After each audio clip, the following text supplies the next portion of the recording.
सभी का भरपूर इस नए विषय की सीरीज में यानी कि विज्ञान की सीरीज में क्लास 11th की एनसीईआरटी का हमारा ये सेकंड चैप्टर अभी तक चल ही रहा है।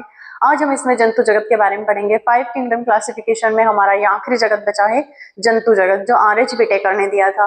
तो आइए बिना कुछ देरी किए हम अपनी टॉपिक की शुरुआत करते हैं। जिन्होंने भी पिछली कक्षाएं नहीं देखी है, जिन्होंने आज से स्टार्ट किया है, वो पिछली कक्षाएं देखें, एक बार उन्हें देख ले तो समझ में भी आ जाएगा। ठीक है, तो आइए बिना कुछ देरी किए हम अपने टॉपिक की शुरुआत करते हैं। कल ये हमारा पूरी तरीके से चैप्टर कंप्लीट हो जाएगा, देन उसके बाद हमारी एक क्लासेस और रहेगी जिसमें इस चैप्टर से रिलेटेड नीट एग्जाम में एंड मेडिकल की अदर कॉम्पिटेटिव एग्जाम में जितने भी क्वेश्चन पूछे गए हैं उन सभी को हम सॉल्व करेंगे कि कहाँ कहाँ से कैसे कैसे क्वेश्चन आते हैं। ठीक है, तो जंतु जगत का परिचय देखेंगे। हमारा चल क्या रहा है, तो हमारा 5 किंगडम क्लासिफिकेशन अभी चल रहा है। ठीक है, जिसमें हमने पहला क्या देखा था, पहला हमने देखा था मोनेरा जगत। मोनेरा जगत ये दिया था आर.एच. बिटेकर महोदय ने 5 किंगडम क्लासिफिकेशन। ठीक है, हमने देखा था क्या, पहला मोनेरा जगत था, दूसरा था हमारा प्रोटिस्टा जगत। कलर ही समझ में नहीं आते। ठीक है, दूसरा क्या था हमारा प्रोटिस्टा जगत, एंड तीसरा था हमारा फंगी जगत, वो भी देख लिया है हमने, फंगी जगत। चौथा था हमारा, चौथा क्या था जो कल देखा था हमने, पादप जगत, एंड पांचवा है हमारा जंतु जगत। आज हम देखेंगे जंतु जगत के बारे में कि जंतु जगत होता क्या है। तो जंतु जगत में क्या आते हैं, वे सभी बहुकोशिकीय जीव जिनमें यूकेरियोटिक प्रकार की कोशिका मिलती है, तंत्रिका तंत्र मिलता है, संवेदी तंत्र मिलता है। संवेदी तंत्र जैसे कि आंख, कान, नाक, जीभ, त्वचा, ये सब किस में आते हैं, हमारे संवेदी अंग में आते हैं। ठीक है, संवेदी अंग यानी कि संवेदी तंत्र, संवेदी संवेदांग, तंत्रिका तंत्र जिनमें न्यूरॉन होते हैं, जिनका नर्वस सिस्टम होता है, वर्टिब्रल कॉलम होता है, वो तंत्रिका तंत्र में आता है, विकसित होता है, उन्हें जंतु जगत या फिर एनिमल किंगडम में रखा जाता है। ठीक है, एनिमल किंगडम में कौन कौन से आते हैं, जिनके शरीर पर बाल हो, जिनका ईयर पिन ना हो, ये तो स्तनधारी जीव हो गए, वो भी एनिमल में आते हैं। लेकिन जिनका तंत्रिका तंत्र हो, संवेदी अंग हो, वो सभी जंतु जगत में रखे गए हैं। ठीक है, तो अब देखते हैं कि जंतु जगत की मुख्य विशेषताएं क्या है। इनमें जो कोशिका भित्ति होती है वो अनुपस्थित होती है। जंतुओं में कोशिका भित्ति नहीं होती है, ऊर्जा के लिए अन्य जीवों पर निर्भर होते हैं। पौधे क्या करते हैं, वो अपना भोजन स्वयं बनाते हैं, और ये परपोषी होते हैं, ऊर्जा के लिए और भोजन के लिए स्वयं पर निर्भर नहीं होते हैं। अधिकांश में गति करने की क्षमता होती है। अधिकांश जो जंतु होते हैं, जंतु जगत में जो जीव आते हैं, उनमें गति करने की क्षमता होती है। प्रजनन में कौन सा होता है, इनमें दोनों प्रकार का प्रजनन होता है। लैंगिक प्रजनन भी होता है, जैसे यौन प्रजनन बोलते हैं। प्रजनन दो प्रकार का होता है, लैंगिक और अलैंगिक, दोनों प्रकार का इनमें प्रजनन होता है। ठीक है, इनका विकास भ्रूणी स्तर से होता है, यानी कि जंतु जगत में कौन से जीव आते हैं जिनका विकास भ्रूणी स्तर से होता है, यानी कि माता के गर्भ से इनका विकास होता है। ठीक है, उदाहरण के लिए मनुष्य, हम भी परपोषी आते हैं, दूसरों पर ऊर्जा के लिए दूसरे अन्य जीवों पर निर्भर होते हैं। मेंढक, मछली भी जंतु में आती है। चींटी, तितली, केंचुआ, स्टारफिश, जेलीफिश आदि, ये सब किन में आते हैं, ये जंतु जगत में आते हैं। ठीक है, आगे देखते हैं वर्गीकरण के आधार पर जंतु जगत देखते हैं कि जंतु जगत को व्यवस्थित ढंग से समझने के लिए वैज्ञानिकों ने कुछ आधार बनाए हैं। ठीक है, ये वर्गीकरण के आधार पर जंतु जगत को समझाया है, क्योंकि उनकी संरचना के आधार पर भी वैज्ञानिकों ने इनके स्तर बनाए हैं या फिर कुछ आधार बनाए हैं। जैसे कि शरीर संगठन का स्तर, लेवल ऑफ ऑर्गेनाइजेशन, मतलब इनके शरीर का संगठन कैसा होगा, वो एक स्तर के आधार पर भी इनका वर्गीकरण किया है। शरीर की सममिति के आधार पर, यानी कि सिमेट्री क्या होती है शरीर की, वो देख लिया। फिर जर्म लेयर कैसी होती है, शरीर गुहा यानी कि बॉडी कैविटी कैसी होती है, उनके आधार पर भी जीवों का वर्गीकरण किया है। खंडन कैसे होता है वो भी दिखाया है, नाटोकोर्डा। ठीक है, अब शरीर संगठन के स्तर पर देख लेते हैं। स्तर, विशेषता और उदाहरण तीनों देखेंगे। जंतु जगत में आते क्या है कि वे सभी एक कोशिकीय जीव, बहुकोशिकीय जीव, यूकेरियोटिक प्रकार की कोशिका आती है। ठीक है, जंतु जगत में आता क्या है देख लेते हैं।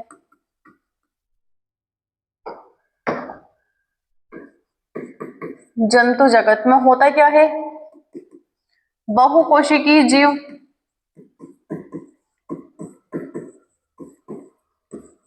बहुकोशिकीय जीव होते हैं।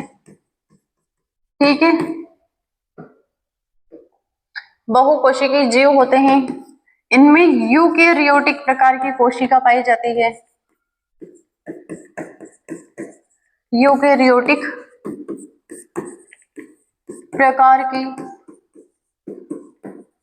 कोशिका मिलती है। ठीक है, इनका जो विकास होता है, जंतुओं का विकास जो होता है वो भ्रूणीय स्तर से होता है। ठीक है, विकास कैसे होता है, माता के गर्भ से। विकास कैसे होता है इनका, भ्रूणीय स्तर से होता है, भ्रूणीय स्तर से या फिर माता के गर्भ से। ठीक है, माता के गर्भ से इनका विकास होता है और ये परपोषी होते हैं, भोजन के लिए, ऊर्जा के लिए दूसरों पर निर्भर होते हैं। कौन होते हैं, जंतु।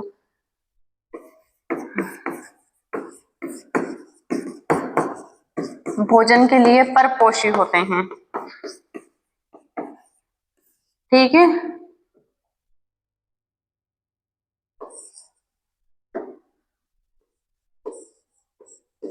परपोषी, ठीक है, होते हैं। इतना देख लिया है। अब संगठन के स्तर पर देखते हैं कि इनका वर्गीकरण कैसा होता है। तो शरीर के शरीर संगठन के स्तर पर, यानी कि शरीर का इनका संगठन कैसा होगा, पहले इसमें देखेंगे हम, स्तर भी देखेंगे, फिर विशेषताएं देखेंगे और फिर उदाहरण देखेंगे। तो कोशिका का स्तर देख लेते हैं कि जंतु कोशिका में शरीर का जो संगठन होता है वो कैसे होता है। कोशिकीय स्तर में कोशिका ढीली संरचना से जुड़ी हुई होती है। इनकी जो कोशिका होती है जंतुओं की, वो ढीली संरचना से जुड़ी हुई होती है। पेरीफेरा, पेरीफेरा समूह के जितने भी जीव आते हैं उनकी कोशिका कैसी होती है, कोशिकाएं ढीली संरचना से जुड़ी हुई होती है। अब इनका ऊतक स्तर कैसा होता है, यानी कि इनके टिश्यू कैसे होते हैं। कोशिकाएं मिलकर ऊतक बनाती है। ठीक है, बहुत सारी कोशिकाएं मिलकर क्या बनाती है, ऊतक बनाती है। फिर बहुत सारे ऊतक मिलकर क्या बनाते हैं, एक अंग बनाते हैं। ठीक है, और बहुत सारे अंग मिलकर एक शरीर बनाते हैं। तो ऊतक, ऊतक स्तर क्या होता है कि कोशिकाएं मिलकर ऊतक बनाती है। केनी या फिर स्नेडारिया, यानी कि हाइड्रा प्रकार के जो जीव होते हैं उनमें। ठीक है, अंग स्तर, इनका अंग स्तर क्या होता है, ऊतक मिलकर अंग बनाते हैं। शारीरिक संगठन कैसे होता है, सबसे पहले कोशिकाएं मिलती है, ढीली संरचनाओं में बंधी हुई होती है। जब कोशिकाएं जुड़ती है तो क्या बनता है, ऊतक बनता है। बहुत सारे ऊतक मिलकर क्या बनाते हैं, अंग बनाते हैं। ठीक है, प्लेटी फेलमिन्थेस, ठीक है, या फिर प्लेटी फाइलमेंटस, ये हो गया। इसमें ये वर्ग के जीव आ जाते हैं। फिर अंग तंत्र स्तर, ये क्या होते हैं, अंग मिलकर तंत्र बनाते हैं। ठीक है, बहुत सारे जो अंग होते हैं वो क्या करते हैं, एक तंत्र बनाते हैं। जैसे कि पाचन तंत्र पढ़ा है हमने पिछली कक्षाओं में। पाचन तंत्र में कौन कौन से अंग आते हैं, हमारा मुंह आता है, हमारी जबान आती है, हमारी लार ग्रंथियां आती है, हमारी इसोफेगस आता है, हमारा स्टमक आता है, लार्ज इंटेस्टाइन, स्मॉल इंटेस्टाइन। ठीक है, मुख से लेकर गुदा तक एक नलिका नुमा संरचना जिसमें ढेर सारे अंग आ जाते हैं। पैनक्रियाज ग्रंथि आ जाती है, लीवर भी आ जाता है। ठीक है, तो बहुत सारे अंग और ग्रंथियां मिलाकर क्या बनाती है, एक तंत्र बनाती है। ठीक है, जिसमें क्या आ गए हम, इंसान आ गए और फ्रॉग यानी कि मेंढक आ गए। अब सममिति, इनमें सिमेट्री क्या होती है, प्रकार, सिमेट्री में भी प्रकार, विशेषता और उदाहरण देखेंगे कि सिमेट्री क्या होती है। असममिति, एसिमेट्री क्या होती है, शरीर में कोई निश्चित धुरी नहीं होती है। जैसे कि स्पंज, स्पंज भी एक जीव होता है, इनमें कोई धुरी नहीं होती है। ठीक है, फिर आगे त्रिज्या सममिति यानी कि रेडियल, केंद्र से कई हिस्सों में विभाजित होता है। यानी कि ये जो जीव होते हैं ये इनके केंद्र से कई हिस्सों में विभाजित होते हैं। जैसे कि हाइड्रा और स्टारफिश, स्टारफिश भी उसके केंद्र से कई भागों में विभाजित होती रहती है। फिर द्विपार्श्व सममिति बायलैटरल, ये क्या होती है, ये दाएं बाएं समान भाग होते हैं, इनके जो दाएं और बाएं भाग होते हैं वो समान रूप से दिखाई देते हैं, इनमें कोई विभाजन नहीं होता है। अर्थवॉर्म और मैन ये जीव आते हैं इनमें। अब जर्म लेयर कैसी होती है इनमें, तो डाइप्लोब्लास्टिक 2 ये लेयर होती है। ये क्या होती है, एक्टोडर्म और एंडोडर्म, ये दोनों प्रकार की होती है, एक्टोडर्म भी होती है और एंडोडर्म भी होती है। कौन सी, डाइप्लोब्लास्ट 2 लेयर। दिख ही रहा है कि डाई यानी कि दो लेयर होती है, डाइप्लोब्लास्टिक 2 लेयर हो गई, जिसमें एंडोडर्म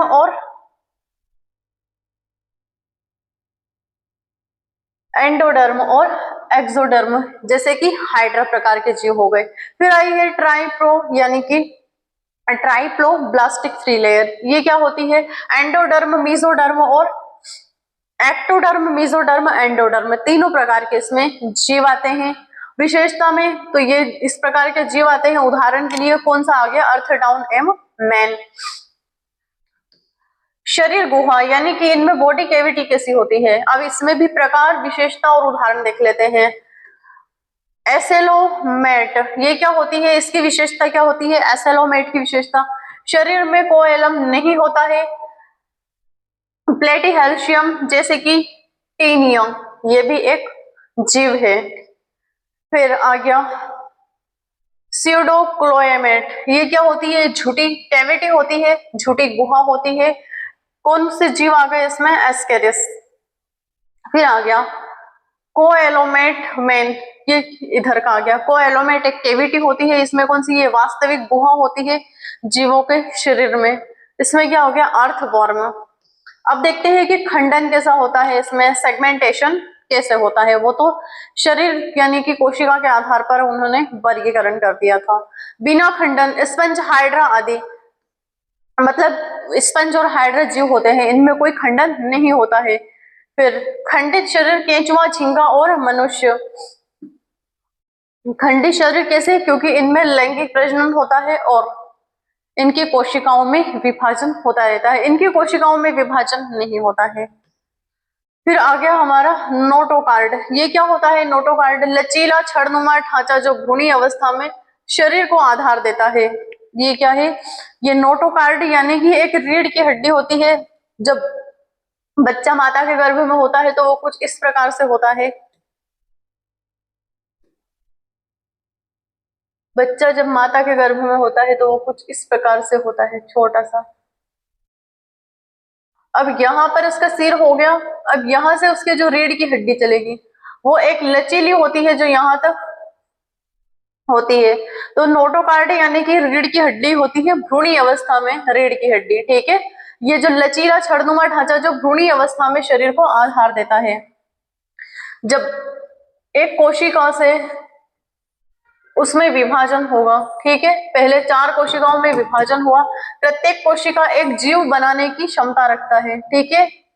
फिर कुछ इस प्रकार कोशिकाओं में विभाजन होता गया था, ठीक है। इसके बाद जब ऐसा बनेगा, वो 32 कोशिकाओं के बाद कुछ इस प्रकार का भ्रूण बनेगा।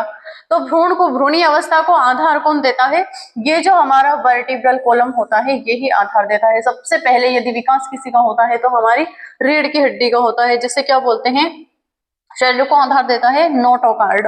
हम जितने भी जीव आते हैं, स्तनधारी जीव आते हैं, वो कार्डेटा समूह में आते हैं, ठीक है। अब नॉन कॉर्डेटा में नोटोकार्ड नहीं होता है, नॉन कॉर्डेटा में क्या आता है, जिनमें रीढ़ की हड्डी नहीं होती है, कॉर्डेटा में रीढ़ की हड्डी पाई जाती है। अब एनिमल किंगडम का वर्गीकरण देख लेते हैं। पहला वर्गीकरण क्या है इसका, पेरिफेरा स्पंज। इसमें क्या होता है कि शरीर पर अनेक छिद्र होते हैं, छोटे छोटे, जो हमें दिखाई भी नहीं होते हैं। शरीर असममित होता है यानी कि एसिमेट्रिक होता है। भोजन जल के साथ अंदर जाता है, भोजन जो होता है वो जल के साथ अंदर चला जाता है। कंकाल कैल्शियम या सिलिका से बना हुआ होता है। उदाहरण के लिए कौन कौन से जीव आते हैं इसमें, साइकोन, स्पॉन्जिला और यूस्पेजिया। ये क्या आ गया,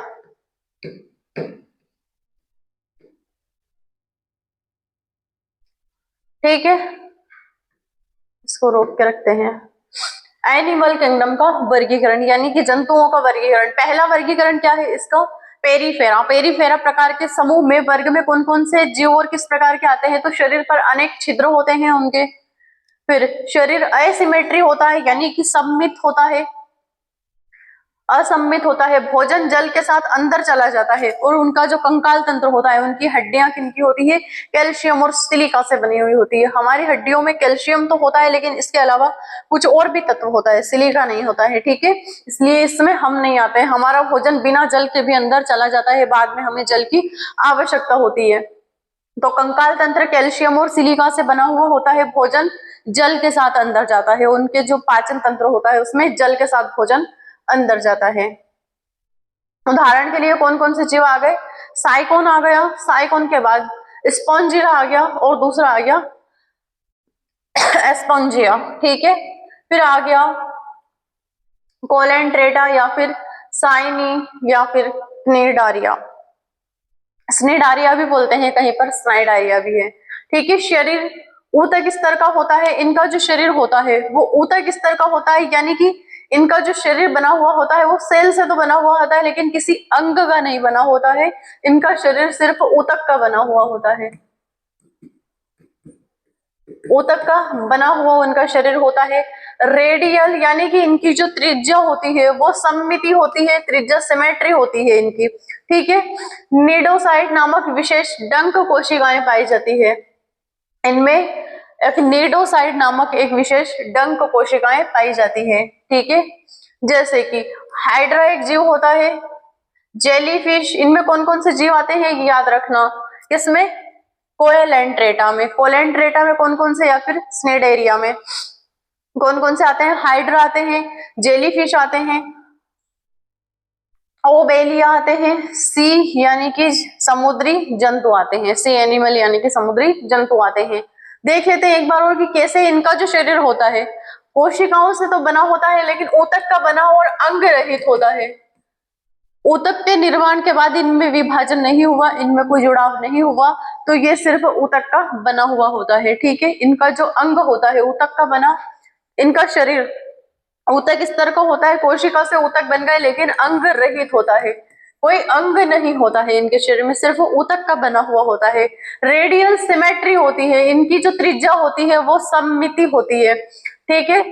निडोसाइड नामक एक डंक कोशिका पाई जाती है। कौन कौन से जीवों में? हाइड्रा में, जेलीफिश में, ओवेलिया में और समुद्री जंतु में, यानी कि सी एनिमल में। अब देखते हैं तीसरा क्या है इनका वर्गीकरण, समतल क्रमी यानी कि प्लेटी हेल्मिटेंस, ठीक है, प्लेटी हेल्मिटेंस। अब समतल क्रमी क्या होते हैं? इनका शरीर चपटा होता है, 3 जर्म लेयर होती है। इनका जो शरीर होता है वो कैसा होता है? चपटा होता है, 3 जर्म लेयर होती है, एक्टोडर्म, एंडोडर्म और मेसोडर्म, ठीक है। ये 3 जर्म लेयर होती है। पहली तो हो गई इनकी एक्टोडर्म,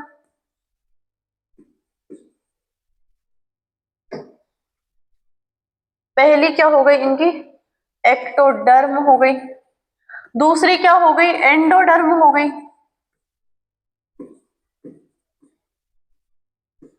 एंडोडर्म। और तीसरी हो गई मेसोडर्म। 3 लेयर जर्म लेयर हो गई इनकी। फिर कोई शरीर गुहा नहीं होती है, इनमें कोई कैविटी नहीं होती है।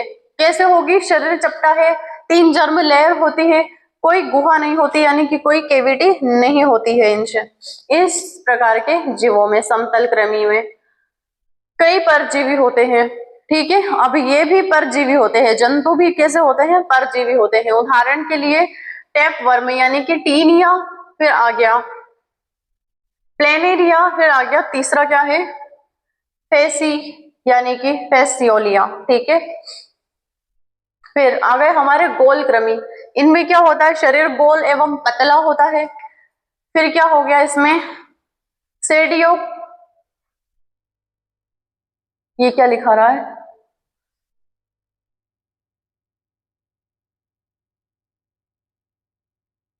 सियोडोकोलम पाया जाता है, यानी कि सियोडोकोलम पाया जाता है, परजीवी होते हैं ये भी। कौन कौन से? एस्केरिया यानी कि राउंड वर्म हो गया, फिर हो गया वॉचकेरिया यानी कि फाइलेरिया, फिर हो गया हमारा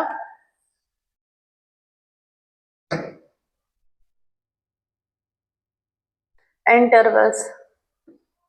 एनिमलिया यानी कि एनेडिला, खंडित कृमि। कौन कौन से होते हैं? शरीर में कई खंड पाए जाते हैं, कोएलमेट जीव होते हैं, बंद रक्त संचार होता है इनमें। उदाहरण के लिए कौन से होते हैं? केचुआ। केचुआ किसमें आता है? हमारे खंडित कृमि में आता है केचुआ।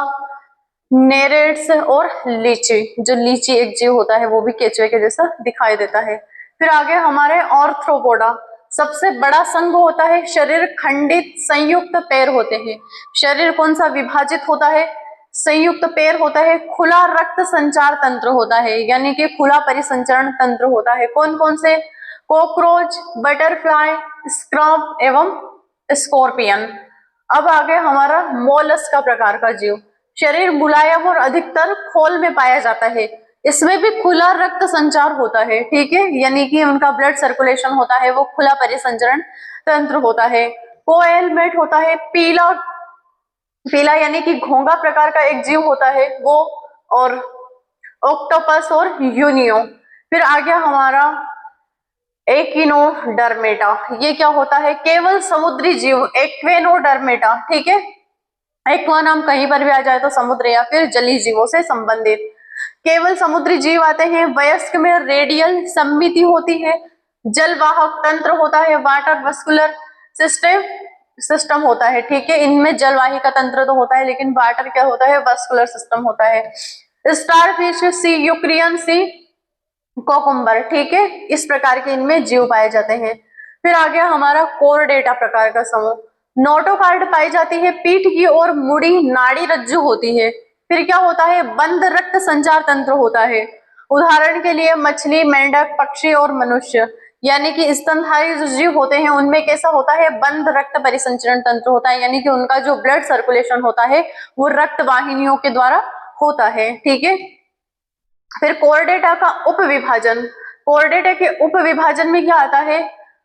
प्रोको या फिर प्रोटोकोर्डेटा, ये हो गया। इसमें क्या आता है? एम्फीबियास आता है।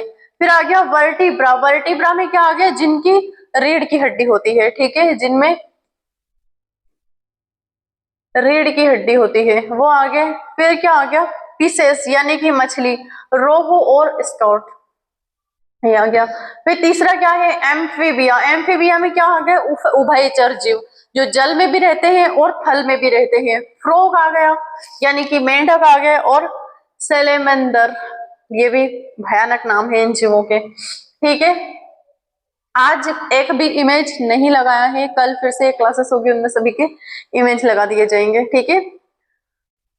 रेप्टिलिया यानी कि रेप्टाइल, जो रेंगने वाले जीव होते हैं। कौन कौन से? सांप होते हैं और लिजार्ड होता है। फिर क्या हो गया? एवियस यानी कि उड़ने वाले जीव। कौन कौन से? पिगोन और क्राउ, ठीक है, पिगोन और कौवा।